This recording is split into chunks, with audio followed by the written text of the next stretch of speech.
tout départ, moi, mon ambition jusqu'à la fin du lycée, c'était de devenir pilote ou alors faire partie du moins du personnel navigant de l'armée de l'air ou de la marine nationale.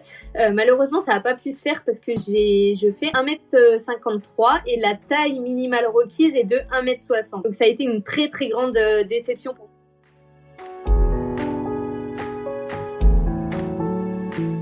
Hello hello, bienvenue sur Ma Passion Mon Job. Je suis Célia Leduc et je te partage sur ce podcast une semaine sur deux mes conversations avec des personnes très passionnées par leur job. Parcours, coulisses et conseils, je te donne ici toutes les clés pour te lancer toi aussi dans ta nouvelle aventure professionnelle passionnante. Avant de commencer cet épisode, si tu aimes le podcast et que tu as envie de m'aider à faire connaître Ma Passion Mon Job, tu peux lui laisser un commentaire et une note de 5 étoiles sur Apple Podcasts ou Spotify. Et maintenant, place à cet épisode.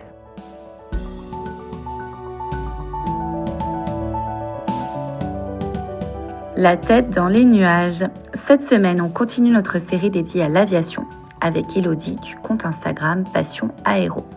Elodie est étudiante en école d'ingénieur, mais elle n'a pas attendu la fin de ses études pour partager sa passion des avions et la communiquer. Elle s'est créée une belle communauté sur le compte Passion Aéro, où elle interviewe des professionnels de l'aéronautique sur leur parcours et leurs ambitions. Dans cet épisode, Elodie m'a dévoilé les coulisses de cette aventure, mais aussi partagé son parcours et expliqué d'où lui vient cette passion dévorante pour les avions.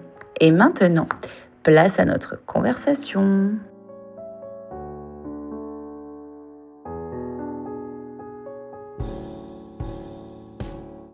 Salut Elodie. Salut Célia. Bienvenue sur Ma Passion Mon Job. Merci d'être là aujourd'hui. Écoute, je te remercie à toi pour ton invitation. Pour commencer, est-ce que tu pourrais te présenter en quelques mots, mais sans forcément parler de ta mission chez Passion Aéro, mais déjà nous dévoiler un petit peu qui est Elodie?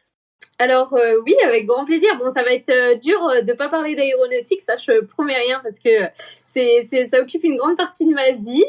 Mais sinon, alors je m'appelle Elodie Bruno, je viens d'avoir 21 ans il y a quelques jours et je suis originaire de Champagne-Ardenne, donc d'un petit village de 400 habitants. Je fais mes études, je suis étudiante en 4e année à l'ESTACA, qui est une école d'ingénieurs spécialisée dans les transports. Et en l'occurrence, je suis spécialisée en aéronautique. Et donc, cette école se trouve dans les Yvelines. En tant que passion, du coup, je compte bien évidemment l'aéronautique. Avant de rentrer dans les études supérieures, quand j'avais encore du temps à me consacrer, j'étais une grande sportive. Je faisais beaucoup de tennis. J'ai participé à beaucoup de championnats et de l'équitation. Voilà. Ah ouais, ok. Donc très sportive, le sport et tout ce qui touche à l'aviation, c'est vraiment ce que t'aimes, quoi. Exactement. Génial. Et du coup, pour parler donc de Passion Aéro, qui est le compte Instagram que tu as créé. En quelle année tu as créé ce compte? Alors, j'ai créé ce compte probablement en 2019. Faut savoir que ce compte au tout début, je l'avais créé simplement pour partager mes photos que je faisais en meeting aérien. Des amis m'avaient dit, pourquoi pas les partager plutôt que de les garder dans ton ordinateur. Donc, au tout départ, c'était ça, Passion Aéro. C'était juste la publication de mes photos d'aéronef en meeting aérien. Et en fait, ces photos, tu les faisais dans le cadre de tes études d'aviation, c'est ça? Alors, c'était pas dans le cadre d'eux, mais en parallèle, c'est-à-dire qu'en fait, quand il y avait des meetings aériens, je m'y rendais. Et en fait, c'est vrai que j'aurais pu le dire dans ma présentation, j'ai une forte attraction aussi pour la photographie. Alors, sans pour autant avoir des connaissances dans ce domaine-là, parce que j'ai jamais pris de cours ni quoi que ce soit. Mais voilà, j'aime bien regarder des petites vidéos pour connaître un petit peu les réglages à faire. Ça se voit sur ton compte Instagram que c'est vrai que tu fais des belles photos. Enfin, t'aimes bien on te voit beaucoup en photo devant les avions, etc. On voit que tes photos sont travaillées, quoi. Bah oui, c'est ça, j'aime bien. Alors c'est pareil, un côté retouche, on m'a jamais réellement appris. Je fais tout comme ça à l'œil, mais j'adore ça. Génial. Et est-ce que tu peux m'expliquer un petit peu en quoi ça consiste les meetings aériens, du coup? Oui, alors les meetings aériens, faut savoir qu'il y en a plusieurs, à la fois en France, mais aussi partout dans le monde. Et en fait, en fonction de chaque meeting, ça va pas du tout être la même déjà ambiance sur place, mais aussi les mêmes avions que vous allez voir. Par exemple, pour le salon du Bourget, bon, qui est quand même considéré pour un meeting, même si c'est un salon, où là, du coup, c'est quelque chose qui est connu enfin, à l'international. Et là, ça va être un petit peu plus tourné professionnel, économie, etc. On va montrer un petit peu tout ce qu'on est capable de faire. Enfin voilà, ça va être c'est une ambiance assez particulière. Je dirais l'opposé, ce serait par exemple des meetings comme la Ferté-Alais ou à Melun-Villaroche, où là, du coup, c'est des meetings plus sur place de passionnés. En fait, on va retrouver la famille de l'aéronautique et même en l'air. Donc, je parle des démonstrations aériennes. Ça va retracer toute l'histoire de l'aviation, du plus ancien au plus récent. Et enfin, il y a l'armée de l'air aussi qui organise chaque année des meetings aériens sur l'ensemble de la France. Donc un meeting par an. Là, le plus récent, c'était à Luxeuil. Et donc là, ça va être un meeting qui est beaucoup plus tourné aviation récente et militaire. Génial. Et du coup, toi, comme c'est un sujet qui te passionne, depuis un petit moment, du coup, c'est pour ça que tu as décidé de participer à tous ces meetings, c'est ça? C'est de manière volontaire que tu t'es rendu à des meetings et puis petit à petit, tu as construit tout ça, quoi. Exactement, c'est ça. Et puis alors, faut savoir que certains meetings et salons donc sont payants.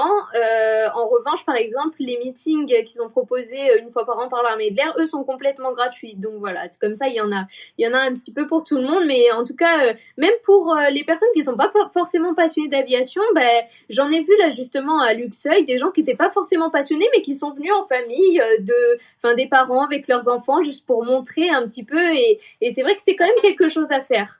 Ouais, c'est la curiosité de découvrir C'est finalement. ça, exactement. Hyper intéressant. Et l'aviation, alors, ça remonte à quand cette passion? Comment ça t'est venu?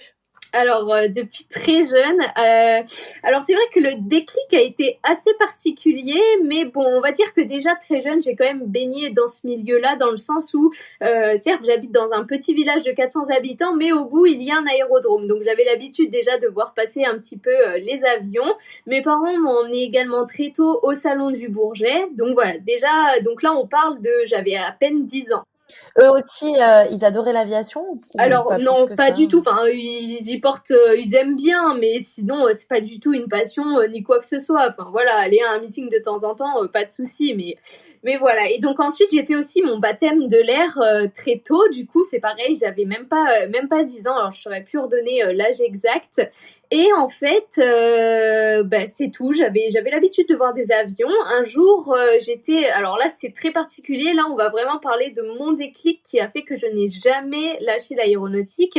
J'étais en Bretagne et en fait, j'ai vu passer 2 Mirage 2000. Donc, pour ceux qui connaissent peut-être pas, c'est 2 avions de chasse qu'on retrouve dans l'armée de l'air française. Et j'ai pleuré. Alors j'avais 12 ans par là, j'ai pleuré, j'ai dit oh là là, mais moi je veux faire ça, j'en avais les frissons et à partir de là, ça a été mon déclic et donc ma première ambition était de devenir pilote dans l'armée de l'air ou dans la marine nationale.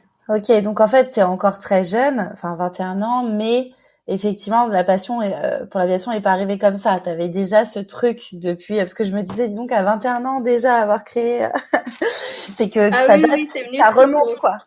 Ouais, non, c'est venu très tôt. Alors, ce qui est assez marrant, c'est que moi, là, par exemple, dans mon école actuelle, il y a vraiment de tout. Il y a des gens qui portent juste un intérêt et la passion vient au cours du temps.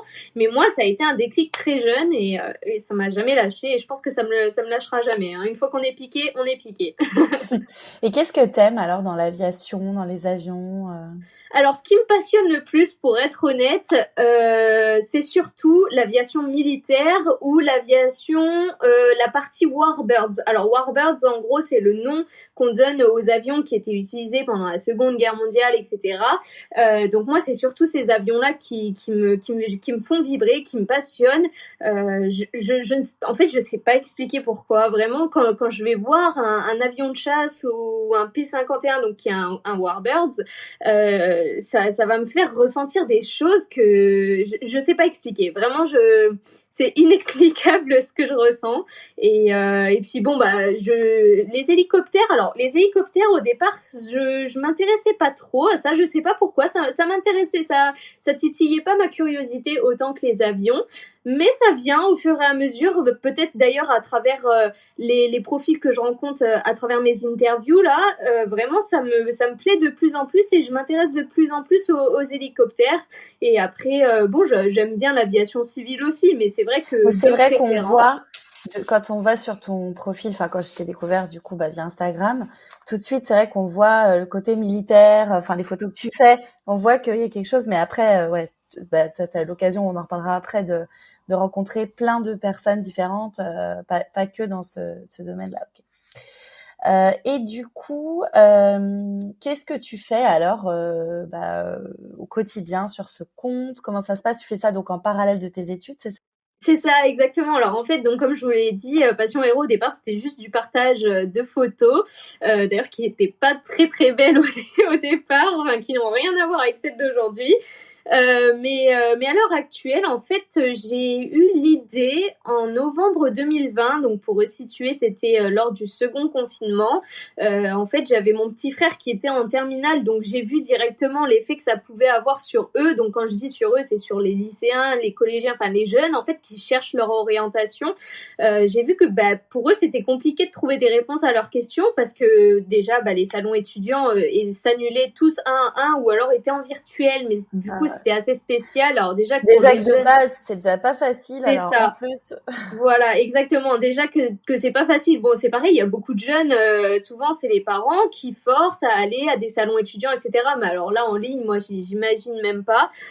Donc, je me suis dit qu'en fait, pour les aider entre guillemets dans leur orientation, mais surtout pour les aider à trouver des réponses à leurs questions, il y avait rien de mieux qu'en fait de discuter avec des professionnels de l'aéronautique pour qu'ils nous expliquent leur métier et leur quotidien. Et en fait, donc moi, je fais ça sous forme de live Instagram sur mon compte Passion Aéro. Et il faut savoir que les jeunes, du coup, qui nous regardent, pour ceux qui manipulent peut-être pas trop Instagram, ils ont la possibilité de déposer leurs questions en commentaire. Et donc, ça leur permet d'échanger à travers moi, du coup, indirectement avec l'intervenant. Ouais, puis t'as le direct, il y a le côté direct, en fait. Aussi. C'est comme si toi, tu animes. C'est ça. Et ensuite, les gens posent leurs questions. Exactement. En fait, finalement, comme tu le fais là, sous forme de podcast, moi, c'est sous forme de vidéo, en fait, et en direct. Et à la fin, du coup, je publie toujours un replay, forcément en fonction de si j'ai l'autorisation ou non de l'intervenant. Donc, les gens qui auraient manqué le rendez-vous ont la possibilité de le revoir et ils ont la possibilité souvent de récupérer soit le contact de l'intervenant, soit un autre lien qui permette de poser les questions qu'ils n'ont pas pu poser pendant le direct. Ok, donc finalement, c'est parti d'une envie comme ça, suite au confinement et le truc de se dire, bon, j'ai envie pour les jeunes de créer quelque chose. Et finalement, ça s'est développé. Comment t'as fait pour développer cette visibilité, ce compte et vraiment intéresser les gens? Parce qu'on voit qu'il y a un vrai intérêt, un vrai engagement pour ce que tu fais.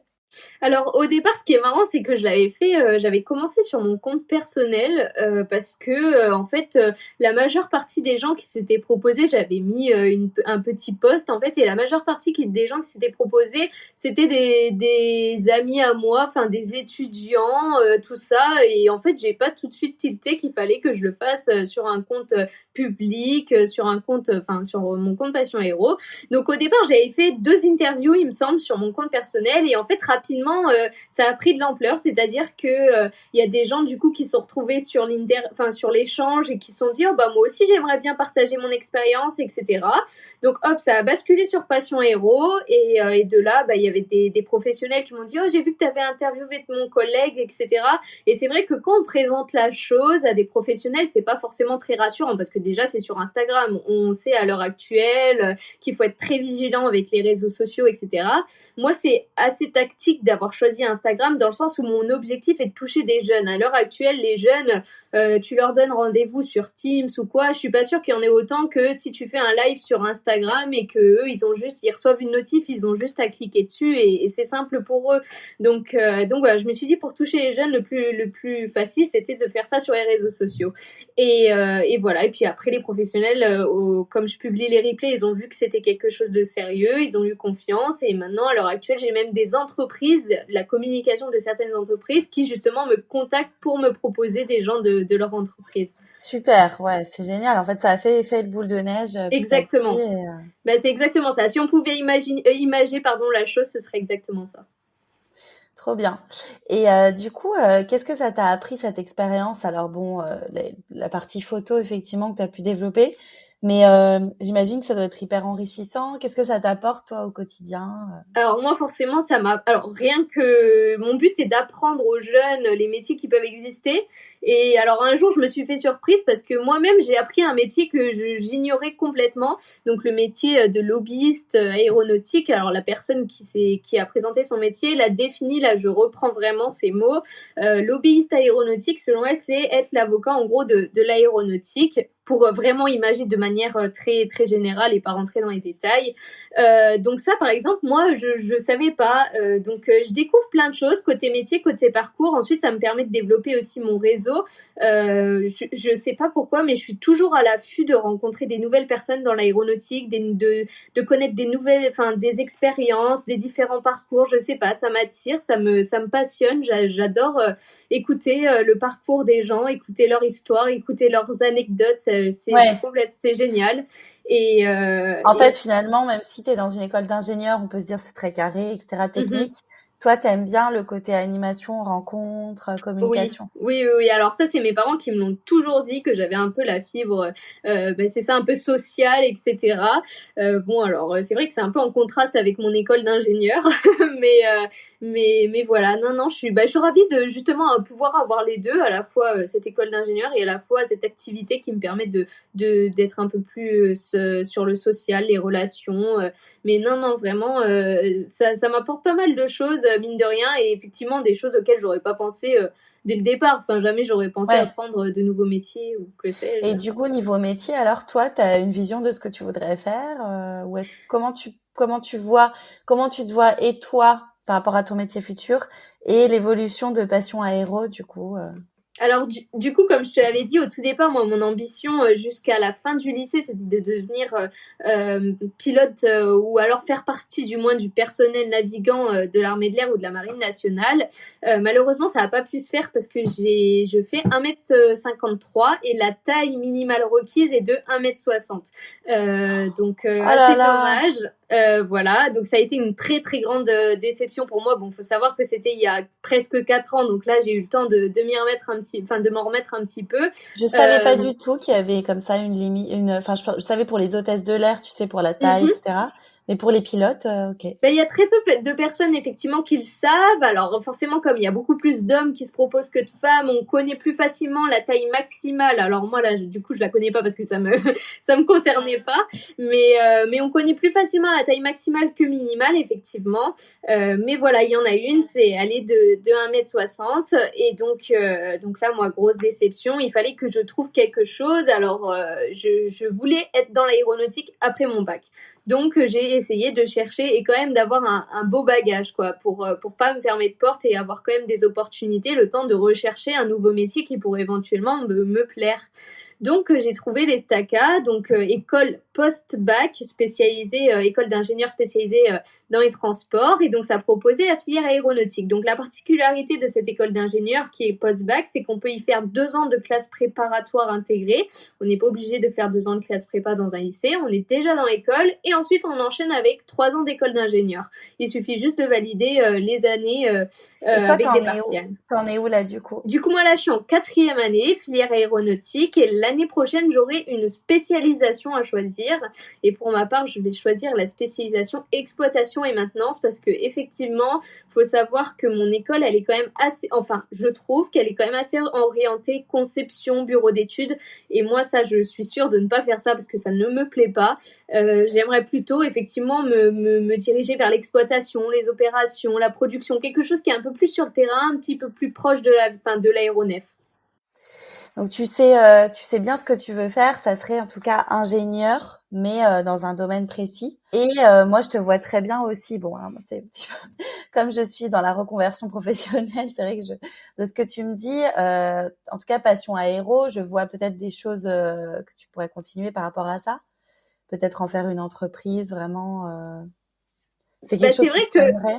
c'est vrai que je me suis jamais posé la question. C'est vrai qu'à chaque fois, je me laisse un peu glisser, couler. Enfin, en fait, j'attends de voir un petit peu les opportunités qui s'offrent à moi. Je suis pas trop du genre à aller toquer aux portes ni Ouais. quoi que ce soit, même si j'hésite pas tout de même quand il y en a vraiment besoin.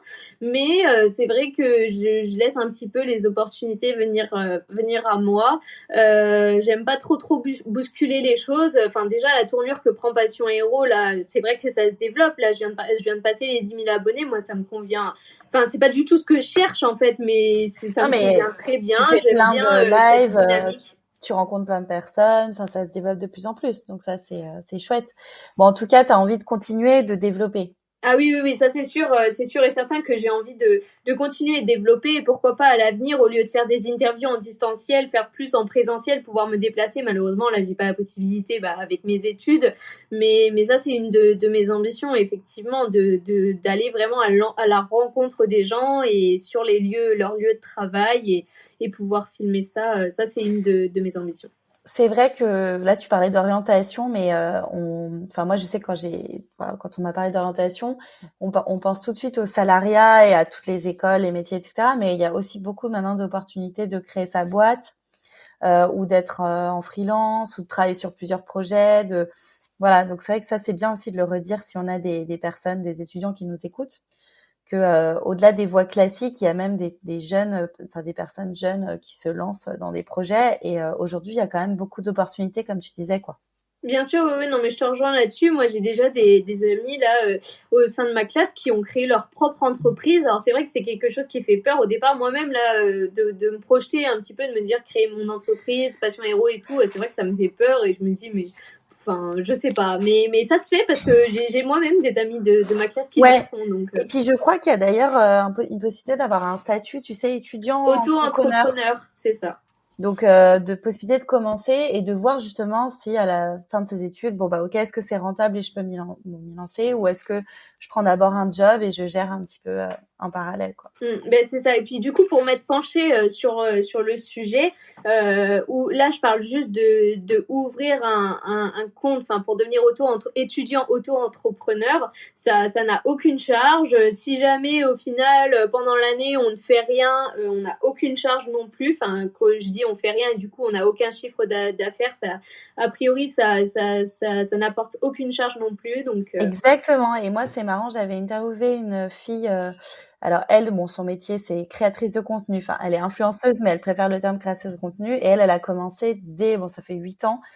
En plus son école de commerce, et après son école, elle a dit non, j'ai pas du tout envie de me lancer en entreprise, mais elle avait déjà, si tu veux, commencé à avoir des clients et tu vois, en fait, quand elle s'est lancée vraiment, quand elle a terminé ses études, elle s'est dit, bon, ok, là, je peux vraiment développer ça parce que je l'ai déjà fait avant, tu vois, grâce à son statut. Donc, ça peut être, pour ceux qui veulent, ça peut être intéressant aussi un de début tester. et un tremplin, ouais, non, mais Quitte je suis après, si d'accord. ça fonctionne pas comme on veut, à prendre un job avec son diplôme, C'est ça, d'avoir oui, le oui, on peut. diplôme. C'est vraiment faire les deux en parallèle. C'est bien d'avoir cette possibilité-là, ouais. Ouais, aujourd'hui, j'ai l'impression qu'il y a quand même plus de possibilités qu'il y a quelques années. Enfin, c'est moins Mhm, rigide. Et ça, mhm. je trouve ça trop cool, moi, pour comparer avec, puisque je suis un peu plus vieille que toi, ma sortie d'études où finalement, enfin, les choix étaient pas aussi vastes qu'aujourd'hui, quoi.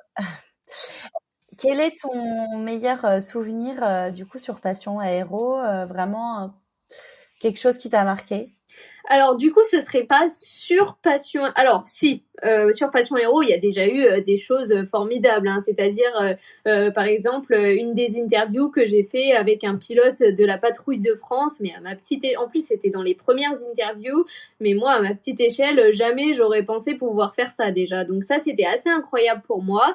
Et ensuite, à travers Passion Héros, je me suis déjà, enfin, grâce à mon initiative, j'ai eu la chance de me faire inviter parfois par des événements. Par exemple, je m'étais fait inviter par un événement chez Airbus à Toulouse qui avait eu lieu en septembre. Et ça, je trouve ça génial parce que du coup, souvent pendant ces événements-là, ils lancent des nouveaux projets, des choses comme ça. Et donc moi, bon bah forcément, je suis là pour communiquer dessus.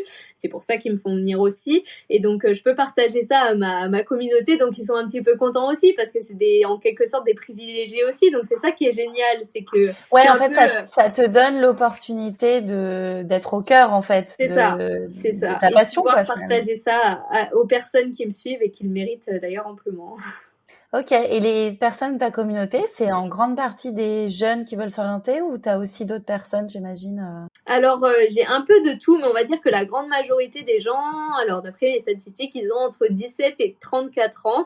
Donc c'est ça, ça va du lycéen à l'étudiant et aux jeunes, soit aux jeunes qui cherchent du coup un premier emploi, soit aux jeunes employés. Et après, sinon à côté de ça, effectivement, j'ai des entreprises et puis d'autres personnes, des professionnels déjà qui ont fait leur carrière. Ok. Et si tu avais un conseil à donner à nos auditeurs auditrices sur comment se lancer dans leur projet finalement, dans un projet qui les tient à cœur. Je sais pas si tu as quelque chose que tu aurais aimé peut-être qu'on te dise quand tu as lancé Passion Aéro. Ah bah c'est qu'il faut oser. Vraiment, le mot c'est oser et foncer parce que moi je me souviens au départ, j'avais cette idée, je l'avais depuis longtemps dans ma tête de faire des interviews de professionnels et je me suis dit oh là là, mais la honte si jamais je poste ça, que je recherche des gens mais qu'il y a personne qui se propose, enfin ça va pas marcher, qui va vouloir faire ça, qui va avoir confiance. Et donc j'ai gardé ça dans ma tête parce qu'en réalité cette idée moi je l'ai eue au premier confinement mais je l'ai mis en application au second confinement et donc bon bah c'est en parlant de l'idée à mes amis, j'en avais même pas parlé à mes parents tellement je me suis dit ils vont se moquer de moi quoi, mais donc j'en ai parlé à mes amis et c'est eux qui m'ont poussé à le faire. Donc c'est vraiment ça, c'est croire en vos projets parce que si vous y croyez pas je pense que ça ne marchera pas. Faut que vous y croyez, que vous vous lanciez à fond sans vous occuper du coup du regard des gens, de ce que peuvent en dire les autres et voilà, et y aller à fond. C'est vrai que parfois on peut, enfin moi c'est ce qui revient via les personnes en fait que j'accompagne et même les personnes avec qui j'échange sur les podcasts, c'est que parfois on réfléchit trop et en fait on veut tellement réussir quelque chose, on lance quelque chose et on se dit est-ce que ça va marcher, en fait on est tellement stressé presque par le retour parce qu'on s'investit que en fait on en oublie que finalement faut se lancer. Et on trouve des moyens ensuite, si ça fonctionne pas tout de suite, on trouve des moyens quand on s'acharne, on est passionné par quelque chose Ah mais c'est ça, mais de toute manière par passion, je pense qu'on on est capable de tout et c'est la meilleure force qui puisse exister, la passion. Et c'est vrai que moi en l'occurrence pour moi c'était de me lancer du coup un petit peu sur Instagram, faire des vidéos, des interviews vidéo, donc on allait me voir et il fallait que je garde aussi ce côté naturel, etc. Et c'est vrai que bon bah on le sait très bien à l'heure actuelle, plus on s'expose sur les réseaux sociaux, plus on est exposé aussi forcément aux retours négatifs, etc., aux haters, c'est comme ça qu'on appelle ça un petit peu. Donc c'est vrai que ça m'avait beaucoup freiné aussi au départ, moi j'étais assez discrète, donc voilà. Et puis là je suis passée du tout au tout. Et du coup ta première vidéo, j'imagine, enfin ton premier live, ça a dû, enfin c'est pas facile, ouais, quand on se lance au tout début, quoi. Bah c'est vrai, alors surtout que en plus ce qui est marrant c'est que j'avais lancé l'idée, j'avais dit bon bah voilà j'aimerais bien interviewer pour montrer les métiers dans l'aéronautique, est-ce qu'il y aurait des participants, mais au départ j'avais aucune idée de comment faire ces interviews. C'est venu seulement à partir du moment, parce que au départ j'y croyais pas trop et donc c'est venu à partir du moment où j'ai eu des gens qui se sont proposés. Et là je me suis dit bon bah là il y a des gens qui se proposent, faut quand même que je leur dise comment ça va se passer quoi. Et hop, pendant une soirée je me suis posée, je me suis dit bon bah je fais des lives, je prépare des questions. Voilà, et forcément au départ c'était pas très très naturel, enfin c'était un peu crispé et puis de toute façon c'est ça, c'est on débute et puis de toute façon c'est pareil hein, quand j'écoute mes premiers épisodes de podcast aussi je me dis oh là là quelle horreur. Bah, t'as de la chance de pouvoir t'écouter parce que alors moi en plus de m'écouter il faut que je me regarde, si je regarde les replays et j'ai horreur de ça, mais vraiment horreur, donc c'est vrai je le fais pas trop. En plus, déjà, à l'oral, on observe ces tics, mais alors, visuellement, c'est encore pire. On a toujours l'impression qu'il y a un truc qui va pas. Oui, c'est ça. Bon, alors moi, du coup, j'avais toujours ma mère, ça c'était assez marrant parce que faut savoir que du coup, les premiers lives que j'avais fait, c'était pendant le confinement. Donc moi, j'étais revenue chez mes parents, j'étais confinée chez eux.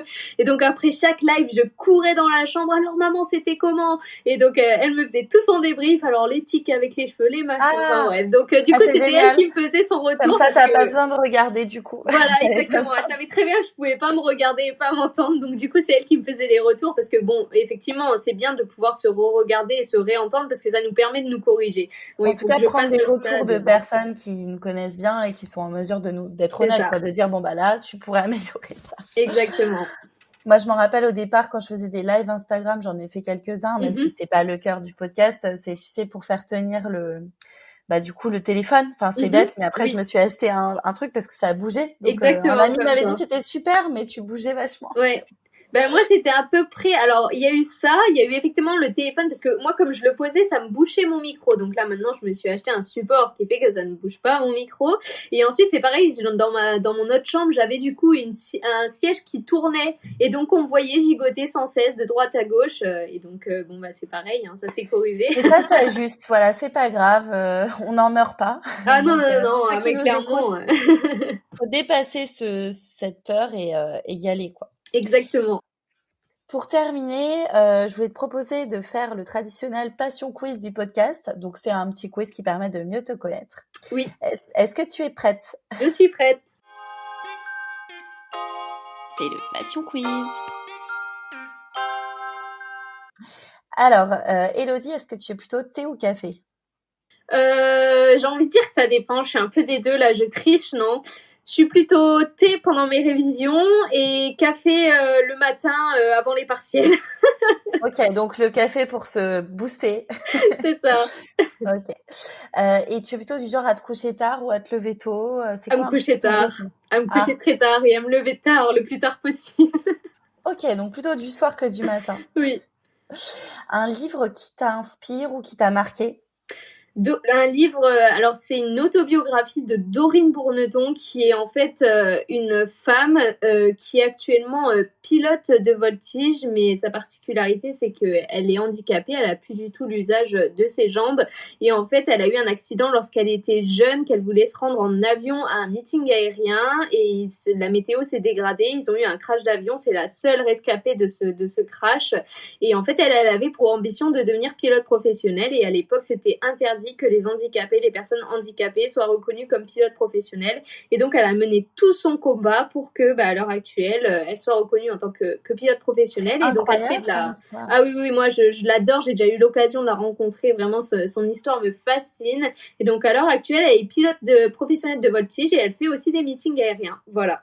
Ah, c'est incroyable. Ouais, son histoire, en fait, elle s'est battue jusqu'au bout, quoi, pour. C'est ça, exactement. Mais alors, c'est pareil, hein, ça n'a pas été simple. Hein. Il y a de grandes entreprises au départ qui lui ont limite rigolé au nez, etc., en lui disant, mais madame, c'est impossible, ça se fait pas.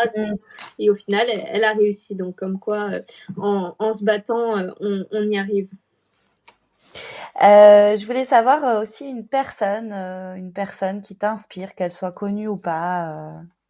Du coup, ça se rejoint un peu. C'est vrai elle m'a beaucoup inspirée. Alors, pas du coup parce que je mène pas du tout le même combat qu'elle, mais plutôt par sa détermination. Vraiment, je me suis dit, mais si elle a réussi à faire ça, on est capable de faire vraiment de grandes choses, quoi.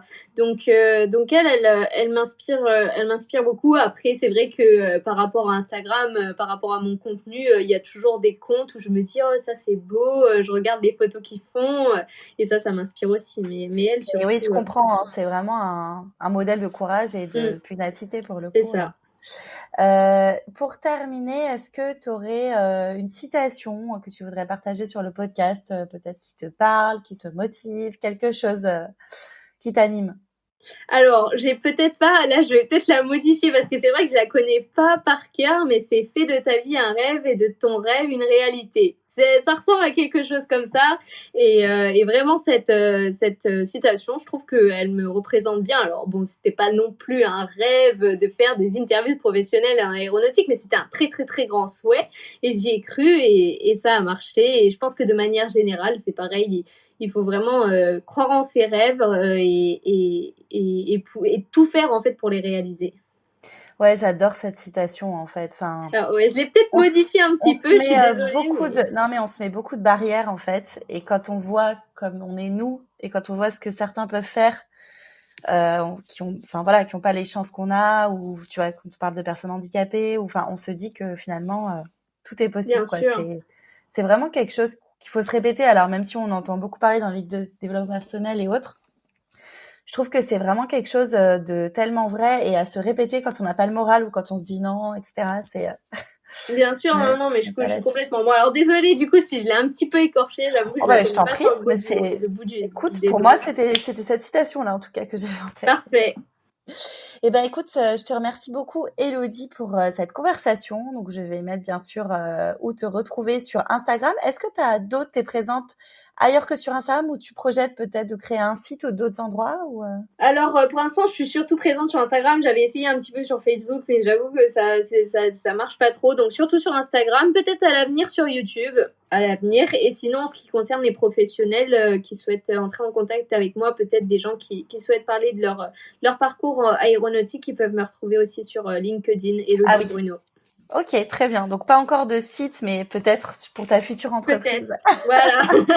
Là, je reprends ma petite casquette de coach.